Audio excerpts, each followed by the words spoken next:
morning. Welcome to the next episode of Connect First. I'm Command Sergeant Major Shawn Carns, the host of Connect First. And again, thank you very much. And today we have a special guest, Master Sergeant Plumlee, Medal of Honor over at First Special Forces Group. And welcome to the show. Thanks for having me. Please tell us a little bit about yourself and a little bit about your story of the Medal of Honor, please. I joined the Oklahoma National Guard as a junior in high school. Wasn't quite the adventure I was looking for. So as soon as I got out of high school, I went and enlisted in the Marine Corps as an infantryman. Did 4 years in the infantry, and then volunteered and was selected to be a Force Reconnaissance Marine. And after that, I started getting itchy feet again, left the Marine Corps, and joined the Army as an 18 X-ray, which has led me to serve in First Special Forces Group the entirety of my career, and also put me in position to be awarded the Medal of Honor. Oh man. Can you tell us a little bit about how you earned the Medal of Honor? It was 2013. It was the first time we had won the war in Afghanistan. A lot of people don't remember that one. But we were, for sure we had won, and we were drawing down. And as we were drawing down, the Taliban, anytime they could kind of guess or divine that we were closing a base, they would love to come in and attack it, because whether they were successful or not, they could always claim credit for chasing us out of town. I was on a Polish FOB. We had a logistical hub there, and I was serving as a weapons sergeant for our company headquarters when the FOB was attacked. They initiated it with around a 4,000-pound truck bomb. I had 15 assaulters with suicide vests rush the breach, and me and a couple of my buddies got there first, and we had us a gunfight. We pulled into their school circle. I didn't know that they were Taliban when we arrived, but we figured it out. Yeah, so that's a very interesting story, because I talk a lot, and a lot of the audience knows my definition of leadership is leadership is a relationship built on inspiration, trust, serving, and caring for others. And the story that you just told me, about that is obviously we developed some relationships, but your story right there emulates serving and caring for others, and being there for them and helping them, and and we're not thinking about it. We just do, right? Because that is part of our team, is helping them through any adversity they might go through any challenges, through a firefight, right?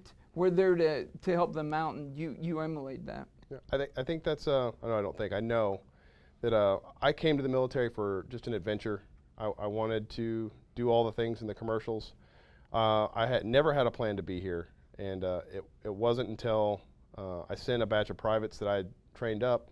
I ended up PCSing, and they went to war without me. And it deeply affected me. I really felt like I let them down by not sending them forward with the best leader in my eyes. The person they took was fine, and that's really what got me hooked on with service was being a professional NCO and doing the best job that I could, and being there for my guys.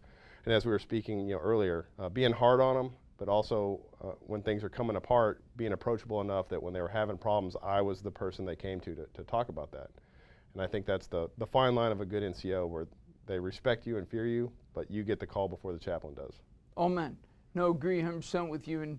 And we were talking earlier about that is, I would get stuff done as a young NCO, a sergeant, a staff sergeant. The word I didn't understand was care.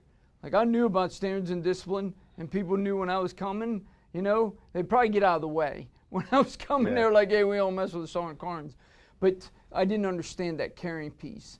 And, what you just said, especially about them soldiers going off, right? Because it's okay to have some pride, as long as you don't turn egotistical, right? It's okay to be prideful. But then, you being empathetic and being in their shoes, you're like, they're going somewhere where I should be there with them as their leader to help them through anything they might go through. Yeah, it tore me up, and it was the Battle of Fallujah, Phantom Fury. They came back all shot up and dinged up, and even though I left the Marine Corps, I knew that I wasn't ever going to be able to leave the military until the war was over, because I just didn't feel comfortable with it. Wow, that's awesome. Again, empathetic. You're Yeah. putting yourself in their shoes, right? And you're feeling their feelings. And that's something else I think we don't do great as leaders. It's okay to show feelings, because feelings is you being authentic, right? And being authentic is really part of being a leader, right? Just not speaking from here, but speaking from here and being authentic and being yourself, because I'm speaking from the heart and giving that feelings. And that opens them up. Like, oh, he really cares for me because he's speaking or she's speaking from the heart. Yeah, makes sense. Yeah. So that's very important to be able to do that. And then, doing stuff for others, right? You helping them out on the battlefield, but there's probably been a lot of other examples where you're helping them soldiers out. Whenever you're in a formation and someone is doing something wrong, guess what? You're there to make the correction and help them through that, right? To where, hey, I pick them up, dust them off a little bit, and point them in the right direction. Yeah, I think, like you said, as long as if it's not ego-driven, and I think once I built a relationship with everyone who's served with me or below me, that when I make a correction, they trust me that it's for everyone's betterment, not for my personal gratification that I can make you blouse your boots again. Yeah, and that goes back to, they trust that I'm going to be there for them to pick them up, dust them off, point them in the right direction.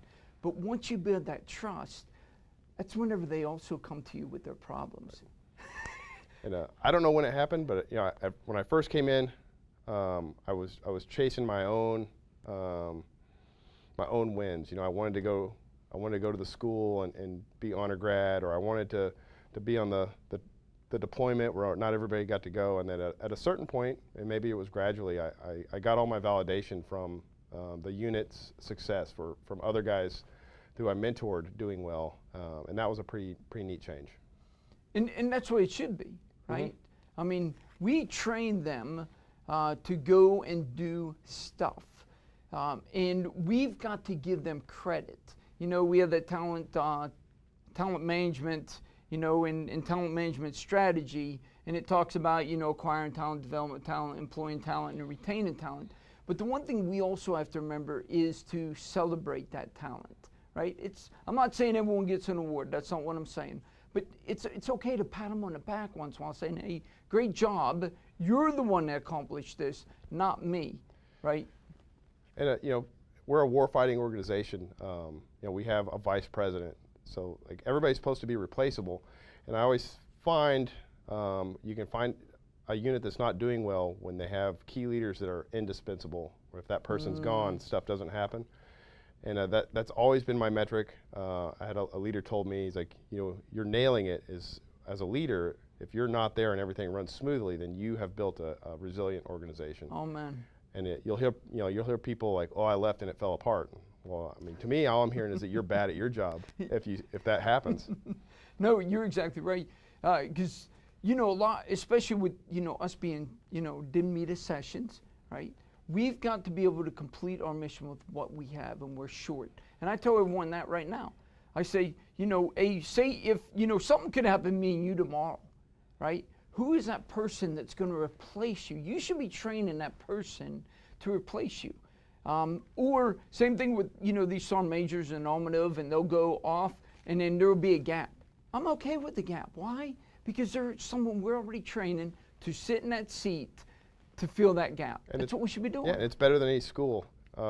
If you can fill a gap like that, you'll learn more doing a job like that than anybody could ever teach you. Oh my goodness, yes. Because I mean, probably you, just like I was an E7 as a first sergeant. I was a first sergeant as a sergeant major, right? Sitting in the seat. And did I make mistakes? Heck yeah, I did. But I had great leaders. SMA Daly was my battalion, brigade, and division sergeant major, right? And he helped me. When I'd make a mistake, he'd give me a call on the phone. Hey, probably shouldn't have been doing this. Do this instead. Okay, sergeant major, right? Type of deal. But they mentored me, and I learned from that experience, because they knew I didn't know what I don't know.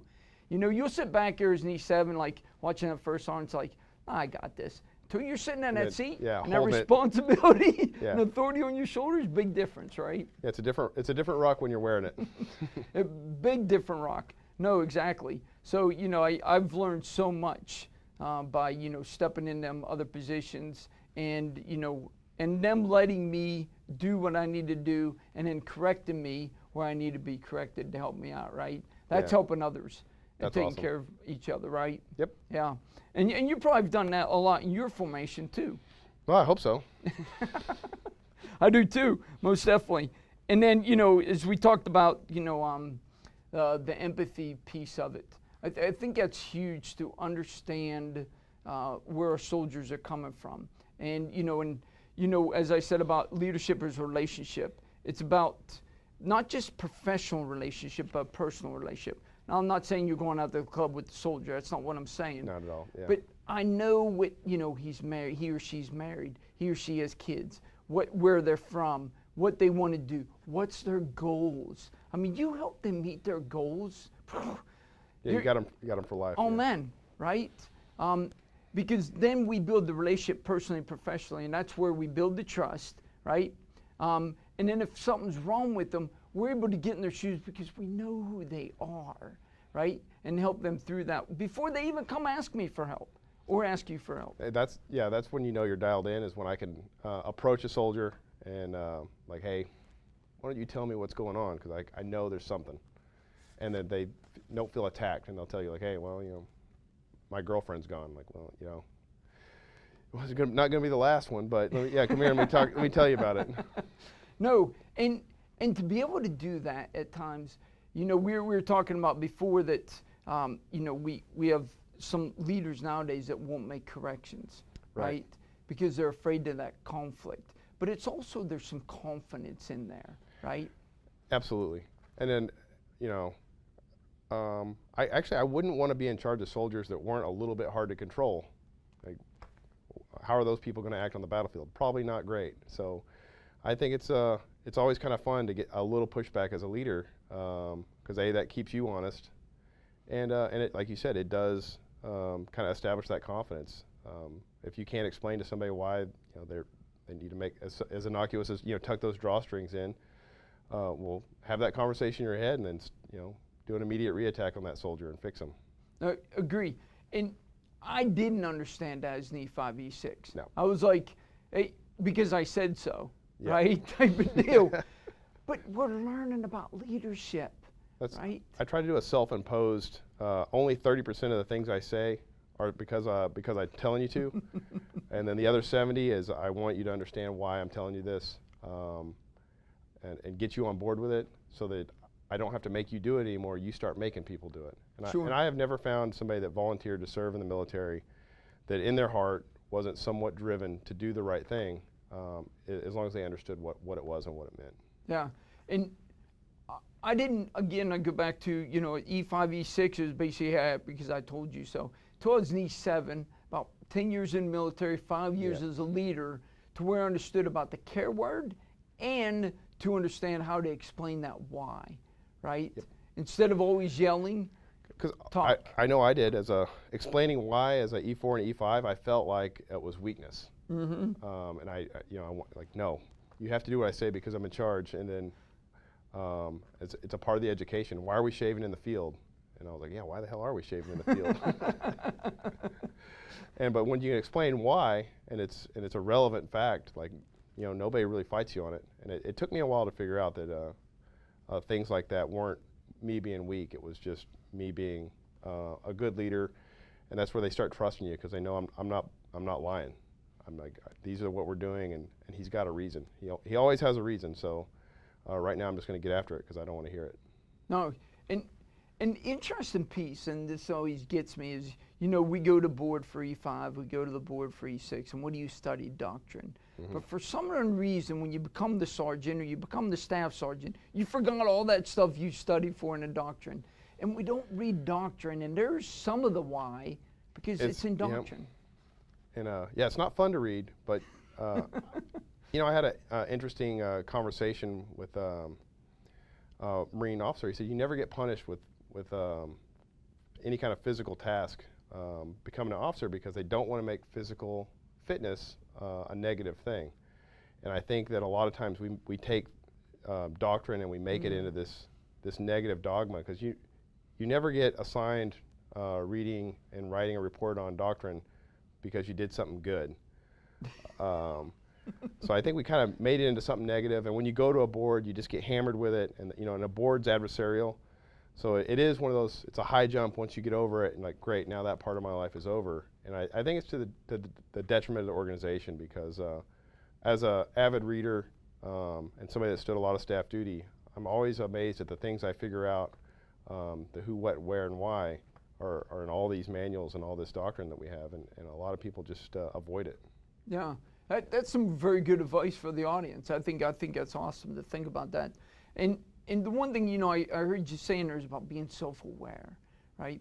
Because that's also, as in E7, where I started becoming self-aware of what I was doing. And we have to adapt, right? We all have to adapt. Like when I come in the military, well, when both of us come in the military, I have Vietnam vets in our formation. And and I would tell them, the chow hall sucks. And I can't say what they would say back to me, but basically, get your butt in there and eat chow, right? You don't know what bad food is. Yeah. Exactly. So I had to, be self-aware as through times to adapt to all the new generations. Everyone says, all the new generation's hard to lead. No, we just have to adapt. And now I'm not saying you totally change yourself and don't be yourself. What I'm saying is you have to adapt and figure out what they need from you, right? Yeah, that's well put, because everyone is always like the new generation. They're not the soldiers we were. And I'm like, well, yeah, cool. That's probably good. I know my infantry battalion. It was very rare that we got off on a Friday without hiking. 18, 20, 24 miles, and then we never did that in combat. So like, do we need to go back to that? I never walked 24 miles on any of my deployments for any purpose. And the younger soldiers, we're getting them over in first group too. The things that they're not good at they have high points that are just astounding. And so I like to give them the best parts of what I have, and then just watch these guys come up, because their ability to run technology, I just can't. I'm too far behind to ever catch up with them. So, I'm gonna like, hey, here's this piece of my career. Why don't you get a little stronger and keep doing what you're doing with your ones and zeros? That's awesome. Wow, and that's exactly what we should be doing. Give them a little guidance, give them a little knowledge, and let them go run, right? And let them fail, knowing that they trust you. You're gonna pick them up. Yep. Point them in the right direction. I think the hardest thing is to find a leader that's willing to let a subordinate go out and fail, because they're so afraid of what that failure is going to look like. And I think that's why a lot of guys are just such micromanagers. It's not because they need that control. They just have a fear of what it's going to look like when somebody in his organization falls. And I think that's just a great thing for a young soldier, is to get put in charge of something and have it all fall apart, and then now you never have to tell him why we do it the other way. He knows. And I've never seen another leader come down and really find out what happened. You're like, hey, I assumed some risk, and my young E5 was taking it, and he wasn't able to run it, but it's never going to happen again, and it didn't really break anything. I've never seen anybody come in and like, well, that was dumb. You're on my shit list forever. I think if you had a calculated risk that you were assuming by letting a young guy kind of take lead on something, I've never seen in the organization where people didn't think that was cool. Agree. And I've been doing that for years, right? Give them a little guidance, give them a little knowledge, let them go. Knowing somewhere or another they're going to fail. And it might be in front of the brigade, division sergeant major, right? But guess what? I'm going to pull them off to the side. And when you pull them off to the side and have a discussion with them, not coming down on the rear end, and hey, tell me why you did what you did, or why you took that direction that you took, right? And then you have a discussion with them, and guess what? They come up with their own solution. That really builds trust, and that's powerful, because now they're like, wow, they can stick out the chest a little bit, get a little confidence, right? And I think what's cool, that's the kid on the battlefield, that when he sees a weakness in the enemy, like that's the guy that's like, I don't know what we're supposed to be doing, but I'm going to go grab that, and I'm going to bring that win back for the boss. Oh, man. That's the confidence you get in an organization that lets people, during training and peacetime, go out there and fail spectacularly. But he has the confidence on the battlefield to know that, hey, like, they've got my back. I know what we're here to do, and I'm going to get this win right now. Yeah, and because we talk about all the time, take action. But are we establishing that culture? We say take action, but then when somebody takes action and they don't do exactly how you would have done it if you were in charge of their body, you come down and hammer them, that person turns it into an automaton droid that will not move forward until you're pushing them. Oh, man, done. You do something like that, done. You lost trust, you lost their confidence. Yep. Right? And then so then they're going to be that bobblehead in the corner. Because they're not going to do anything. Because I'm never getting humiliated like that again. And I'm just going to, you can see it all over institutionally. It's safer to do nothing because you'll never really get in trouble for that. And it just makes a stagnant, bad organization. Oh, in a heartbeat. You know, and because we want them to take action. We want them to take risks. Because you're saying, they see, you know, the enemy lines, and there's a gap there. We want them to take action and take that risk. Go get in the middle of that. Take that 100-meter gap and make it 800 meters for me. Yeah, but it all starts, and that's what, you know, getting them to understand. It all starts back in when you're doing training, or even in doing something in the barracks, right? Yeah, whatever it is, you're establishing that take action, that trust, that take risk here to get prepared for that conflict. Yep. In a heartbeat. So I think that's awesome, and, you know, something to think about, you know. And going back to, you know, self-awareness and confidence, is getting them younger junior NCOs to become self-aware and confident earlier than me and you did. Yeah. And I came in, you know, pre 9/11. We weren't. I mean, we had some good fundamentals, but we were not a get ready to go to war organization. And, you know, we cleaned our rooms a lot. Our floor was waxed perfectly. And that was the things we focused on. And I remember my NCOs coming up, that was, you know, they showed me all these things to be a great Marine. And we all had 2 sets of underwear, you know, the ones you displayed and the ones you wore. And it was an organization that kind of was on the verge of losing its identity as a warfighting organization. And the NCO Corps was so focused on just the uniforms and the appearance. And then I came back into that, you know, formation after 10 years of them going to war in totally different outfit. And the things they were focused on, the team leaders were just light years ahead of where we were when I was there. And I just thought it was the neatest thing to see. And that's one thing I hope after this 20-year war we just fought, is that we don't lose that. That NCO Corps that understands that, you know, tidy rooms and cut grass is great, as long as the bones of an actual fight tonight warfighting organization are there also. Nope. Because if you don't have that, you don't need to be painting your barracks. Agree 100% with you. Because as you said about, I remember waxing the floors, you know, and I used to rule the underwear too, right? Just like in basic training. Yep, I had vacuum packed bags of underwear and socks, and I would, you know, they come out and sit on my bunk, and then I'd put them back up, and it was a weird time. I'm glad that part of the Marine Corps is gone. But no, and I agree. We've got to be prepared, and tell you the truth, I mean, if any corps that we do, you know, 31 different exercises in 13 different countries every single year, and you're in some of them countries with us. Yeah, I don't think I've deployed for the past 2 or 3 years without seeing an I Corps formation somewhere or First Corps formation somewhere. Yeah, exactly. So if anybody is somewhat ready, I mean, we always have work to do, right? But it's this Corps. We are ready.